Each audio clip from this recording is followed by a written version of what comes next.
So Hunter and Amity have one big thing in common. They both have manipulative figures in their respective lives, and they've been brainwashed by said figures to be their obedient puppets. However, while Luz helped Amity become her own person, is there any hope for Hunter? Unfortunately, it might be too late for him. In this video, I'll be explaining why. Before I continue, please consider subscribing. Not only does it alert you to when I upload fresh new Owl House content, it's what keeps the channel going. I can't overstate how much I appreciate you guys getting me over 50k subs. That is insane. If you want to help out a little extra, check out my Discord, Twitter, and Patreon in the description. Now back to the video.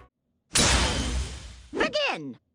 First of all, let's make one thing clear. Hunter definitely has the building blocks for a redemption arc. He's clearly not all evil, and I'd even go as far as to say he's predominantly nice. This is shown in moments such as his opening up to Luz, caring for the red cardinal talisman against his uncle's wishes, and genuinely thanking Amity for the portal key, despite stealing it from her in the first place. He doesn't commit evil acts because he enjoys doing it, he merely does it because it makes Belos happy. He even laments to Luz about wishing he could choose his own future, which tells us outright he has other things he'd rather be doing. If anything, doing these things just makes him sad. This is why he's a bad but sad boy. But that's just the thing. It's this undying loyalty towards his uncle that makes me wonder if it's even possible for Hunter to turn against Belos. Despite knowing what he's doing is wrong, and not enjoying doing it, he does it anyway. He not only believes in Belos' cause, he lives for his validation. It's his sole motivation. The Emperor ordered me to slay one.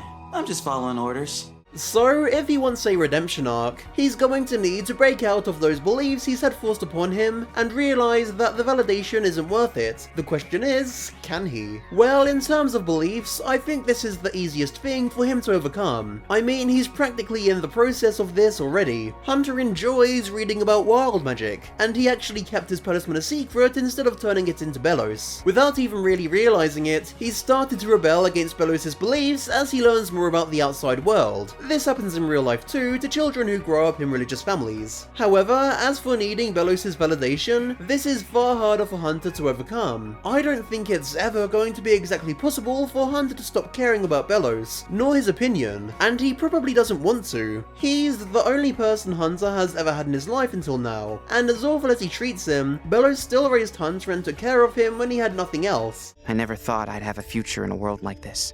But then, Belos found me. Not to mention, why exactly would he turn on Belos now? Hunter is already fully cognizant of the horrible things he does, such as what he does to Talisman. As I see it, there's only one way he's ever going to turn on Belos. So I think the obvious event to bring him to his senses would be Belos doing something so unbelievably awful to Hunter that Hunter has no choice but to recognize him as a bad person. Unfortunately, I can only see said event having something to do with the Red Cardinal. It's Hunter's only friend, the only other thing that he truly cares about besides Belos. Belos killing the Cardinal, for example, I'm sure would be enough to trigger a change of heart in Hunter. However, even if that were to happen, there's still no guarantee Hunter would be redeemed afterwards. This would most likely take place pretty damn close to the show's end. Even if Hunter were to do a 180 on his relationship to Belos, why would it prompt him to do something heroic? If anything, I think it's a lot more likely that he won't be able to cope and he'll run away. Bye!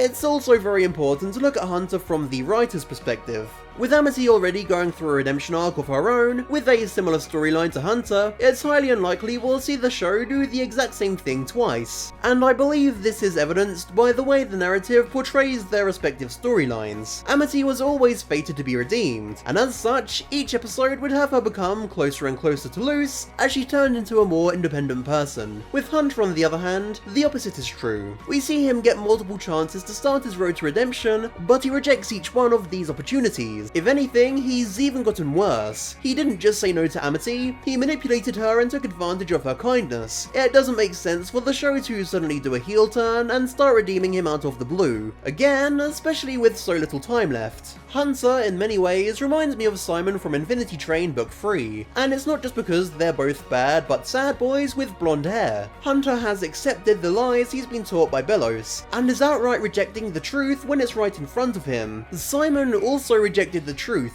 instead choosing to believe the lies he was taught. And you lied to me. Everyone lies to me! This pushed him down a path of self-destruction, and I think the same will happen to Hunter. Meanwhile, Grace, like Amity, was presented with the truth, embraced it, and she became a better person for it. With the way Eclipse Lake made a point of Amity and Hunter paralleling each other, I think the writers are intentionally having them start in the same place, but taking them in opposite directions, as Infinity Train did with Simon and Grace. This isn't all to say I think something as awful as what happened to Simon will happen to Hunter. While Simon actively deluded himself, it's Belos who's deluding Hunter. Seeing as he's just a child and a victim who doesn't know any better, killing him off wouldn't really serve much of a purpose for the series. Even though Hunter is certainly being presented as sympathetic and likeable, that doesn't mean he's being set up for a redemption arc. We've seen no real indication that he's coming around to the good side, even if he has made a new friend in the Cardinal. Oh, hey.